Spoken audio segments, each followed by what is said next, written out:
everyone. We shall now move into another special session, Fireside Chat with Robert Smith, founder, chairman and CEO of Vista Equity Partners. The session will be moderated by Serena Tan, Executive Director, Head of Private Markets and Head of Financial Institutions Group, Khazanah. Over to you, Serena. Thanks, Shamira. Hey, Robert. So, thank you so much for joining us for this 16th Khazanah Megatrends Forum. If you allow me a little bit of indulgence to just introduce you. So for the audience, just to give you a little bit of flavor on Robert Smith, in the 34th minute of a 35-minute commencement speech at the class of 2019 at Morehouse College, you and your family made a commitment to pay off all student debt of the entire class, a $34 million gift. And as 67% of wealth generated by Americans is used to service student debt, this gesture by you and your family is an amazing pay-it-forward act. And so meaningful for all these people as they start off their next journey of their lives. I also want to say, you're the first of African Americans to sign up for the Giving Pledge, a commitment to contribute half of your net worth during your lifetime to find systemic and scalable solutions to eliminate wealth disparity, something that we all feel is something that needs to be done and which has been made even more pronounced during the pandemic.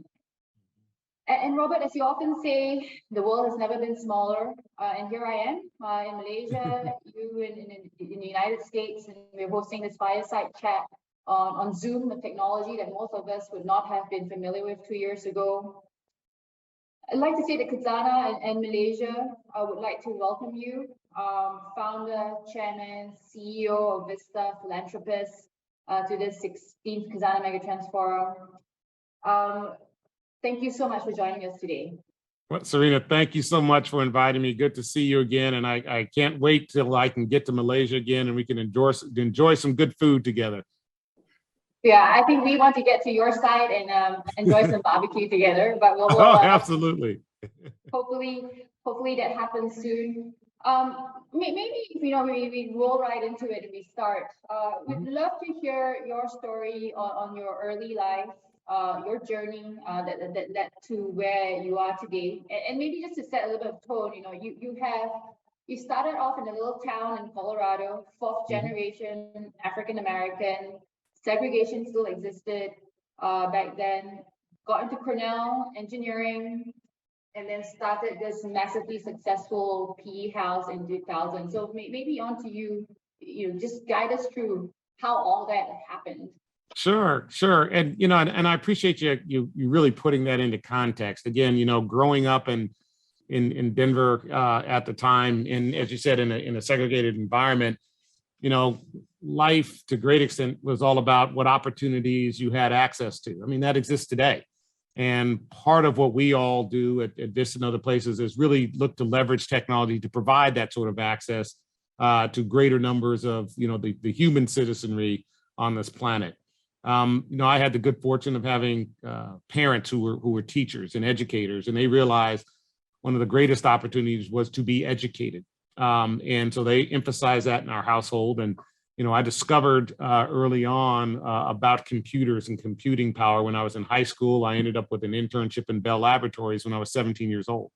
That led to an expansion of wonder, and it really to understand how this new technology, this tool was going to shape all of society that I was living in and growing up in. And that led me to ultimately to a degree in engineering, chemical engineering, which, at the time we were not focused on what I call new, unit operations, but providing process controls of existing operations. In one of my early assignments, I worked for a very large industrial manufacturer called Goodyear Tire and Rubber, and was responsible for implementing a number of computer systems. One was a control system into one of the processes. And to give you a sense of what happened, as I started to realize and understand the power that computing capacity brought, in that case, the process industries. I was responsible for in essence, digitizing a plant, taking it from analog controls. And the way I like to think about it is, when you are running a process. You charge the reactor with various reagents. You have to add catalyst. You put steam and all sorts of heat and those sort of things. Mixers are going, and then all of a sudden the reaction takes off, and then you have to adjust it in order to get some sort of a process outcome. Well, this is how those reactions typically work when they're manually controlled. Okay, analog environment. You implement a digital system, and now that control looks like this. So everything that was under the curve is waste in essence. And in implementing that solution, I was able to extend the capacity of that plant, which was at that time, 50 years old, another 26% of productivity.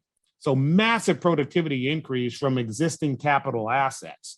And so that starts to spark, and you start to understand the power of this computing power and the power of software. And, in those days, there was only large companies, governments, and academic institutions that had access to computing power. Very different than today. We've now gone to an environment where, public clouds provide access to, frankly, almost anyone on the planet. There are some neighborhoods and communities that don't have access. We can talk about that a bit later. And so to a great extent, access to that computing power creates a massive liberation of, call it human ingenuity. And part of what we have to be responsible for, you and I as stewards of capital, is to ensure that capital gets driven into not only the most productive place from a returns perspective, but a place that liberates human ingenuity to improve the quality of life all over this planet. And I trace a lot of that back really to the early days of really seeing the power of enterprise software, in that case, business software for a process. And now you can implement various software forms and insurance and automotive and, healthcare and whatever it is. And it has that same sort of effect of eliminating waste, increasing productivity, and creating hopefully a more efficient engagement with the constituencies, with the customers and the suppliers of that solution set. So that's what kind of led to this all, with those early experiences of opportunity as an intern and then as a chemical engineer to implement some new technology in the processes. So how do you get from that to, I want to start a private equity house in investing in innovation, which is through software and technology enterprise? So, as I was then, I worked then, I went from, process engineering, went back to business school, went to Columbia Business School, and then joined Goldman Sachs in the M&A department and was there working on various transactions and deals, and was then asked to go out and help start our tech group. We didn't have a tech group before. And I started advising companies like Apple Computer and Hewlett Packard and Texas Instruments and Yahoo and eBay, and those were my clients. Well, along the way, realized that there was no one doing investments or buyouts in enterprise software. Now, remember, you hearken back to my experience of seeing the productivity of enterprise software, but yet no one in the investing world, i.e., private equity firms, were investing in that space. So that's what led to call it the spark of the idea.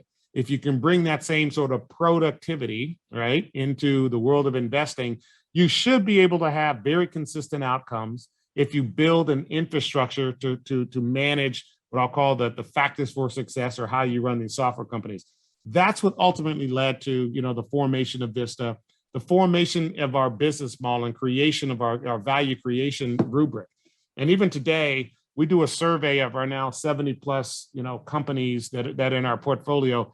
The average return on investment is over 600%, which is multiples of any other business efforts that drive value that most corporations focus on. So what that tells you is, if corporations, businesses, governments, academic institutions have an incremental dollar, they should spend it on enterprise software, because that's the sort of returns that you get.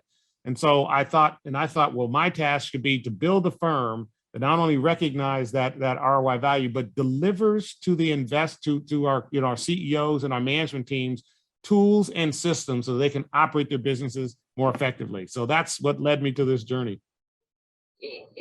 So you've done really well, and clearly, 81-ish billion dollars AUM, 75,000 people employed, and you said 70 companies in your stable. what is your secret sauce of getting this right? And I mean, this is an investor conference, and people will be really interested in hearing how you pick the right horses along the way. Impressive performance, is it spotting great trends, amazing turnaround team, which we know you have, robust risk management. What is it that has made you this incredibly successful investor in this space? Right. It's a number of things. I think one of the most important is focus. We've now done over 550 transactions. All of them are enterprise software. So we do one thing. I have now over 450 people in our organization who focus only on enterprise software. That is multiples of the size of any other investor out there in our space. So from that, we've built what I think is an extensive network of engagements with everyone from, entrepreneurs, where if I look at our flagship fund, I think it's 84% of the deals we've done in the last 8 to 10 years are all founder, led, founder run, or we have some advantage in the process because they know us and they know what we're capable of. So focus is kind of the first thing. The second thing I'd point to is expertise in the market. From that focus, we have underwritten, evaluated, seen more enterprise software companies probably than any institution on the planet at this point, having been at this for 21 years. I think we've evaluated well over 8,000 deals in that period of time. But what we do is we learn from each of those transactions, each of those deals, what it is that made that company successful, call them critical factors for success, and how do we capture those critical factors for success into a knowledge database, which is people and systems and infrastructure, and then deliver that back into companies that we buy subsequently. There's also a dynamic of working with management teams and teaching and training them, various tools of best practices and learning from them. And then, creating an infrastructure or an ecosystem so they can teach and train each other. We've got some very unique attributes in our firm that actually what I call accelerate the learning dynamic. The bigger and bigger we are, and the faster and faster we grow. That is because we've built an ecosystem and a team of individuals, my investment team, my operating team, my value creation team, and frankly, managers and executives that we've worked with numerous times to enable them to be more effective in the businesses that they run. So that's part of the process, the secret sauce, shall we say, that helps us really go and be effective in all ends of the market across the products that we sell into our enterprise software market.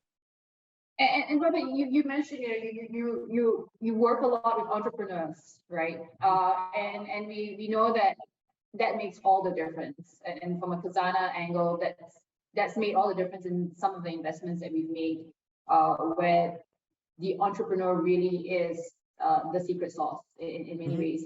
So tell us how you tell the difference between a great idea, great entrepreneur, and ensure that that the great entrepreneur can take that great idea, because sometimes it doesn't match.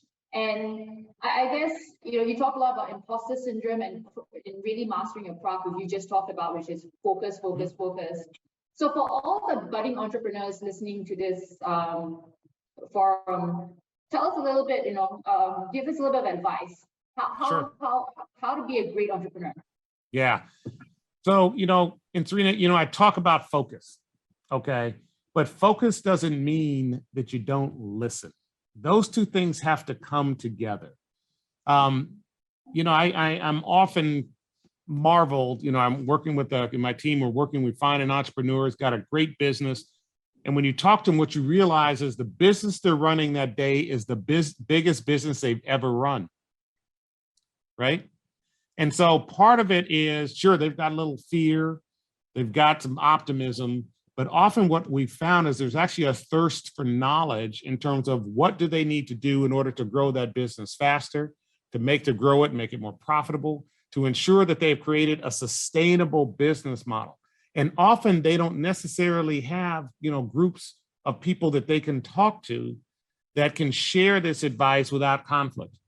When part of why they find us is we have an ecosystem, 75, whatever the number is, pyramids of companies, where now these 75 CEOs can share best practices, and we literally and intentionally bring them together and teach and train and give them a chance to get to know each other and share their own best practices that we are able to capture and parlay forward. So, but if you're an entrepreneur that actually isn't open to other people's ideas, you're just maniacally focused on your own idea, then that can be a challenge, and it can be a challenge for growth. And I know we all know a lot of brilliant people who haven't achieved their full potential because they refused to listen to what others have done in the past that could enable them to be more successful faster. So that's kind of point one. Point two, I would say you actually have to have a mindset of continuous improvement. How do you continuously improve not only you as an executive, but your team?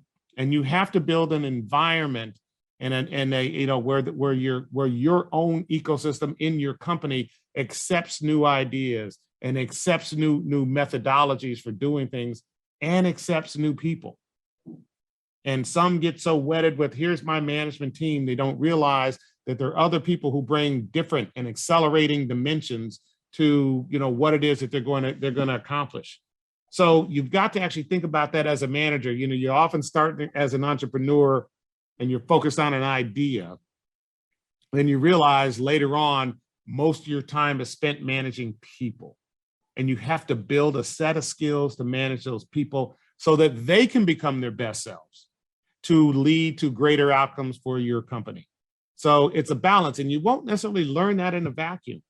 So what we provide is a platform and an infrastructure where these executives, these entrepreneurs can come and share and grow. And then they say, oh, I want to be like that entrepreneur or that one. And the company took public, the one you sold for 5 times cash on cash. I want to be like them.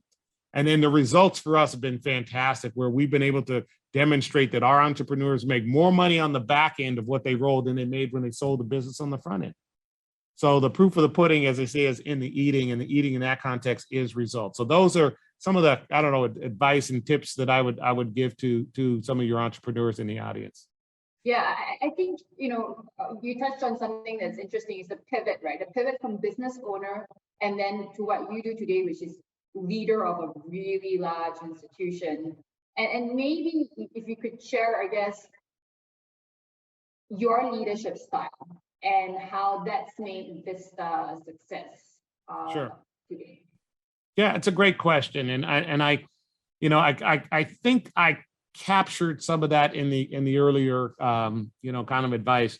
My leadership style is, I tell my team, my real job is to create a place where they can become their best selves. Okay. And look, we all have a mission. We have a mission at Vista in terms of what we are delivering to our stakeholders. Stakeholders are our investors, like you are. It is my employees. It's the CEOs and the employees of each of the portfolio companies, and it's the communities in which they live. That's all part of our stakeholder community. And in order for that all to flourish, we have to create environments where we can bring capital, ideas, innovation, organizational design, and constructs to deliver an opportunity for our executives to bring all of their talents and capabilities so they can expand on the capital, expand on the reach, expand on the access to opportunity. So that's what I think about in that context. How do I create a place where people can become their best selves? Well, part of it is you don't necessarily compare yourself to everyone else out there in the market. Yeah. You look and say, how do we can become our absolute best selves, not our relative best selves? We call it, running your own race. Okay. Trusting in who you are and trusting in your team that this makes sense, and our intentions are sound, our desires, quite frankly, are noble. And what we're going to do is execute and be open and listening to how we can bring other ideas in to help us achieve our mission.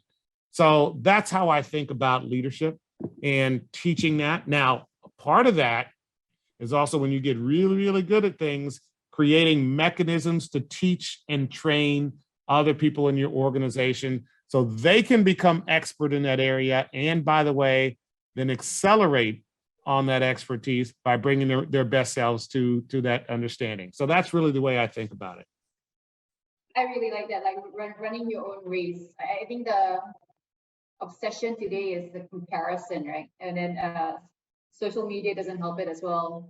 Right. But running your own race, if I could pivot the conversation a little bit, I guess, to technology and Malaysia running this race in technology. And I like what you always say, right? Which, what will drive redistribution of wealth will be intellectual capital and technology and my ideas and courage, right? So if I take this back home for the audience, a lot of them Malaysians listening today, as a country, Malaysia has been very dependent on resources and land for wealth generation. We need to break this mold, and we are a very small nation. So if we are running our own race as a small nation, what would you say Malaysia needs to do in terms of the technology front so that we can be a beneficiary of this wealth redistribution? Right. I think your greatest asset are your people. Okay, your minds. And the real question is, what are you doing to liberate that asset? Now, there's multiple ways to do that. But the way that I focus, of course, is in software. Have you provided enough access to computing power for your citizenry? Not everyone's going to be a software programmer. I'm not saying that at all. What I'm saying is provide access so that those who want to do that can do that. And then start to provide infrastructure for that development. I mean, the thing that has made a lot of these ecosystems great is because they bring people like mind and like interest together that they can then innovate together and develop software or technology to solve real world problems. And that's the way that that progress occurs, leveraging technology. So the beautiful thing about where we are today with distributed computing power, almost ubiquitous connectivity and smart devices, as you now have, the ecosystem of opportunity. The real question is, are you making sure that all your citizenry have access to that? Because I really think about it as what is the equality of opportunity? How do you make sure that every child and every student has access to resources to improve their mind so that that intellectual property can then, manifest in the form of products or goods or services that can then serve the business community and serve, the Malaysian economy. But if you don't provide that access, then only a few people, to everyone, then only a few people, and they may not necessarily be the right people for that. Yeah. Okay. When I look at the world of technology, I'm amazed at how many very senior, smart executives who were top of their field came from untraditional backgrounds. But they found an opportunity, they scratched out an opportunity that led them to, the chance to participate in the economy in that way. And I think you have to realize not everyone's going to do it or wants to do it, but if you don't provide the access for all people, then I think you're going to limit, the potential of the country in that context.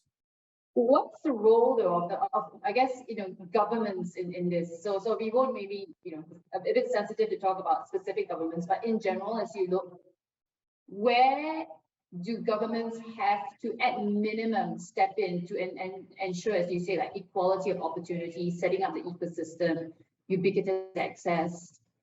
What is the role that governments need to play? Sure, I think that governments need to really think about providing, again, access to the platforms of opportunity. And in our country in particular, it's broadband right now.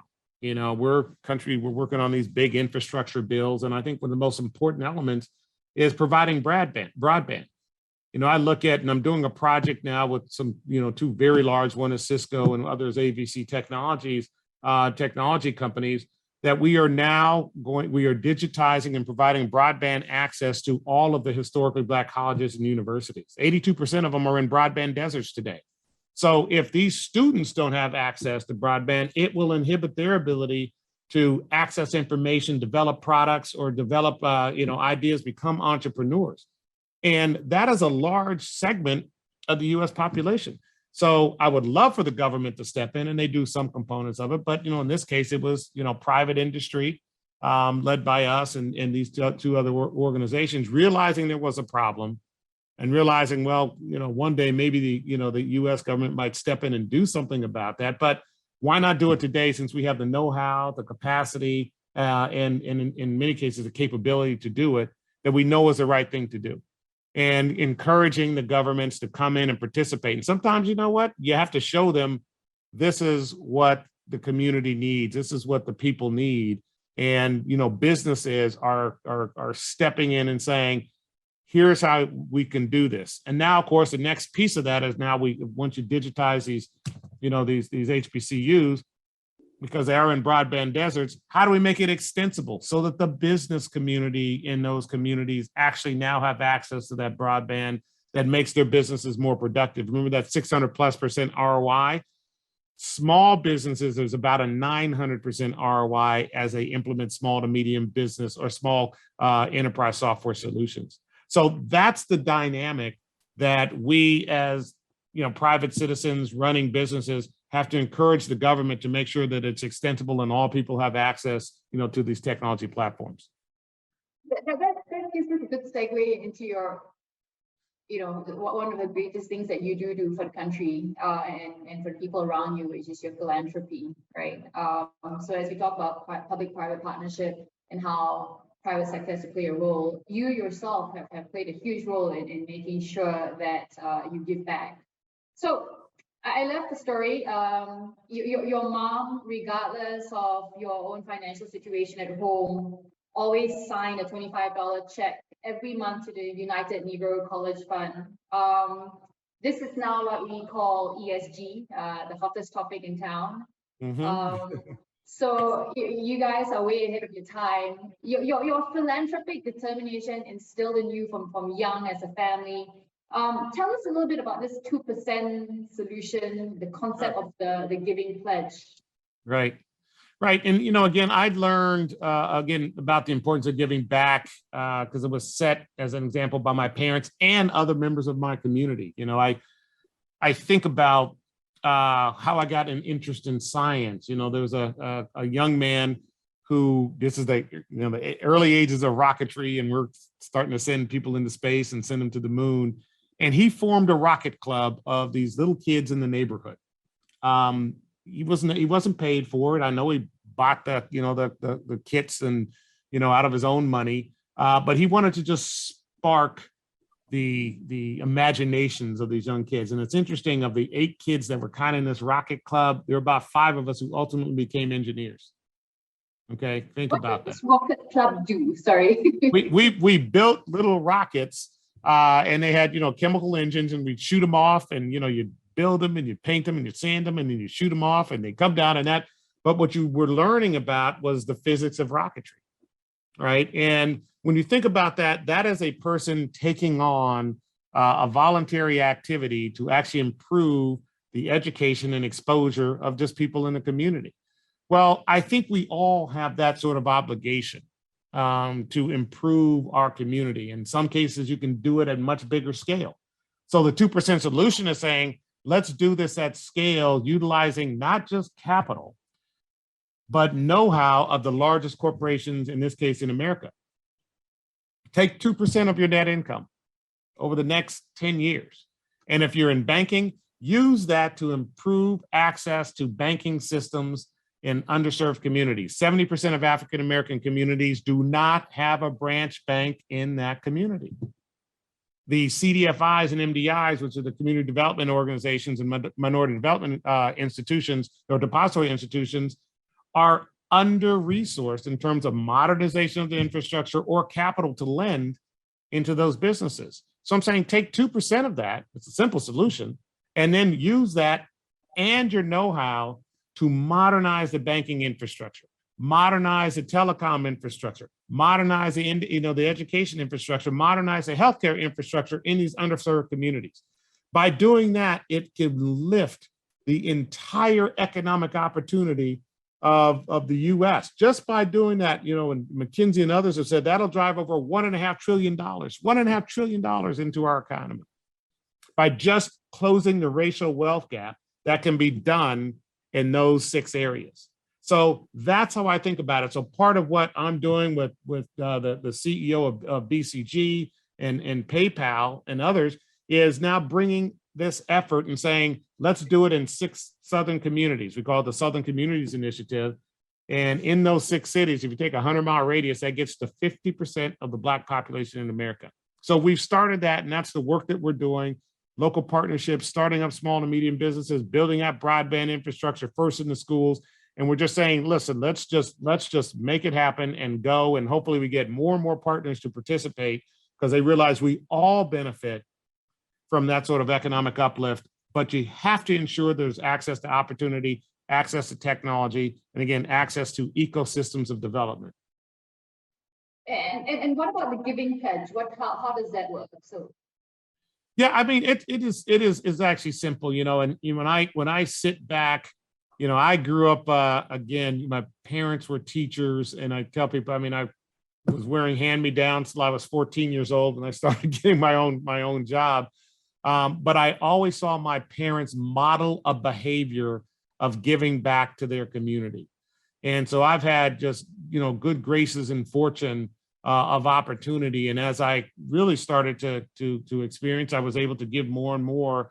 And then, you know, was made aware. I got a call actually from Warren Buffett and said, "Hey, have you heard about the giving pledge?" And I said, I hadn't. And so he and Bill called and said, "Can we get together and talk about it?" And as they explained what it was and how you actually make pledge and commitments, and you can, you know, do these, you know, donations to anywhere that you want. And so I'm like, well, great. And they said, and it sets an example for other people who've been fortunate as well to think about giving back to their community at scale and doing it during your lifetime, as opposed to, you know, afterwards. So that's why I signed on and have been excited about the projects that I've been engaged in. And they're really, you know, all around aligned with what I'm talking about here, which is, in my mind, a providing opportunity for African Americans, Latinx, and people who've been underserved by the U.S. economy for, in some cases, you know, centuries. Yeah, it's you know, the underserved communities, and maybe this comes to the most sensitive point on the ESG front, which is on the social front. You say racism is like gravity. You know it's there and you keep going. What are your views on what has happened and is happening in, well, America, but around the world on polarization, which actually should be reducing, but it's not. And the importance of diversity, what does Vista do? What do you put into your, as policies into the companies that you own to try and drive out any form of racism in the course of the investments that you make? Sure, I'll tell you, Serena. You know, we have with the murder of George Floyd, and I know you all are aware of how that occurred in Minneapolis last year, and you know that is one name amongst many that's occurred. You know, it was a wake up call for all Americans, and ultimately propagated globally. That there's a renewed sense of urgency in adopting really some of these, you know, diversity, equity, and inclusion initiatives. And you hear a lot of talk. And as we're having these conversations, you know, we've had them, we actually, you know, commissioned a study at the Business Roundtable and now really started to understand companies want to be a part of that change. What was interesting, a lot of companies don't know how to be a part of that change. Yeah. Some of them have the intention and desire, but if you look at the pathways of where they're located, where they hire people, et cetera, they've just never participated. So, well, we don't know what to do. So the real question is now, how do you bring forward solution sets that can be helpful? For us at Vista, we created a thing called conscious inclusion. You know, we're in the intersection of private equity and technology. Well, guess what? Both of those industries are woefully underrepresented by people of color and women. And I'm proud to say that, you know, Vista, again, is a workforce comprised of 44% women and 32% of people who identify as people of color.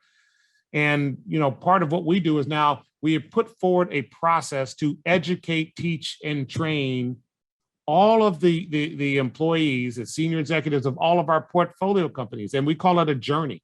It's a learning journey as opposed to, oh, here's an event. And, you know, the components are competency and then getting on this learning journey and encouraging, demanding, and holding them accountable to continue to diversify their entire, from the board to the C-suite to the onboarding of new employees. We also look for, various partners. The corporate call to action was formed by the treasurer of Connecticut. I mean, I think that has, if you look at it, tens of trillions of dollars of membership, people focused on the investment space. We've been part of a thing called, Diligent and the board challenge. And part of what we've also been doing is focusing on our own boards. And when I look at our own boards of directors now, of the 75 plus companies that we own, 86% have at least one person of color, and 69% of the boards have at least one female member. But, it's consciously and deliberately and intentionally saying this is an important part of who we are going to be as members of the corporate community, and driving that and ensuring that all my senior executives have compensation metrics associated with ESG and DEI initiatives that we measure every year, and for some of them twice a year. So that's what we really focus on. So I think it's 93% of my portfolio companies have formal DEI personnel or committees who are focused on this conscious inclusion program for over the 75,000 employees we have worldwide. Yeah, we look forward to the day when this is a natural, authentic form of business that doesn't require measurement, and that inclusion and diversity is just part of life. Robert, thank you so much for your time. I just wanted to close with, I'm also a fourth generation Malaysian. My great grandparents moved here from China way back then. As you said, I hope the world only gets smaller, and this grind that you've talked about, we will get to this necessary human order. As a mother, I loved your close at Morehouse commencement speech, which is, never forget to call your mother. It's a personal privilege to host this fireside chat. I'm humbly honored that you have given us this time to indulge us and give us so much advice. Thank you so much for your time. Serena, always good to see you, and it is our pleasure and it is our honor to be able to serve you and all of your constituents. It is truly a joy to have a chance to bring our best selves as investors to investors all around the globe. So thank you so much, and we'll look forward to seeing you in person sometime soon. Thank you. Keep safe. Thank you. You too.